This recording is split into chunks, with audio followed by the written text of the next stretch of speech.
مشاهدينا الكرام، السلام عليكم ورحمة الله. في جديد الإصلاحات والأشغال اللي كيعرفها ملعب طنجة الكبير، ملعب ابن بطوطة.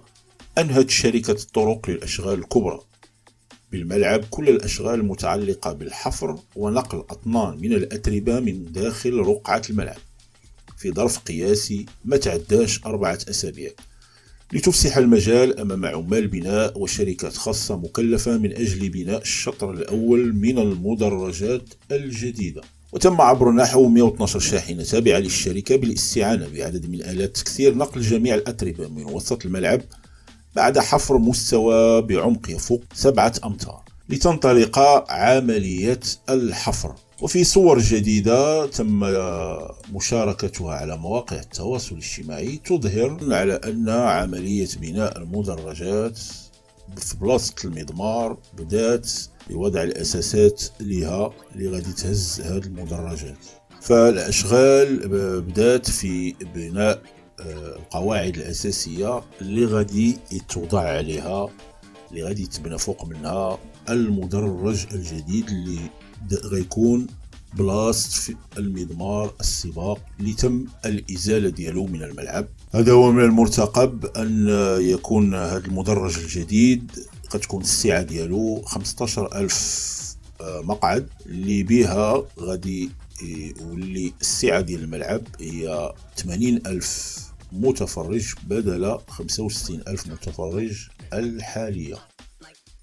جهة أخرى، وبعد نهاية الأشغال ديال التطوير وبناء المدرجات الجديدة، هناك حديث عن عملية تغطية للملعب بنسبة 100% بالألواح الشمسية، وذلك لإضاءة الملعب ومرافقه اعتمادا على الطاقة الشمسية، خاصة أن الملعب كان كيستهلك شهريا ما بين 50 إلى 80 ألف درهم من الفاتورة الكهرباء. هذا وبحسب تقارير فإن ملعب طنجة الكبير سيكون مزودا بمنظومة متكاملة اللي غتزود المرافق ديالو بالطاقة الشمسية الصديقة للبيئة، فضلا على المنظومات الإلكترونية والكهربائية المتطورة جدا والمصاعب. ومن شأن تغطية الملعب بالألواح الشمسية هو التوفير للملعب جميع احتياجاته من الكهرباء، الشيء اللي غادي يؤدي إلى توفير فاتورة الطاقة الكهربائية اللي كيحتاجها ملعب طنجة بجميع مرافقه، وكذا كحل لتقليل الانبعاثات الكربونية، حيث أن هذه غتكون تجربة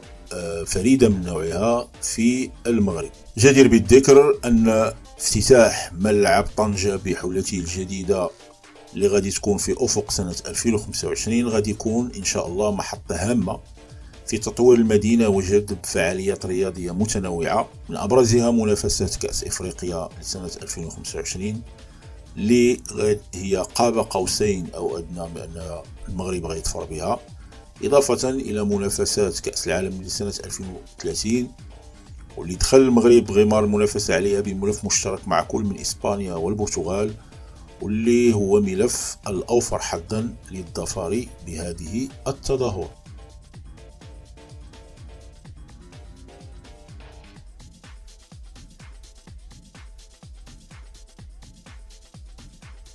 ما تنساش تشترك في القناة ديالنا وتفعل زر الجرس باش توصل بجديد فيديوهاتنا، وشكرا لك.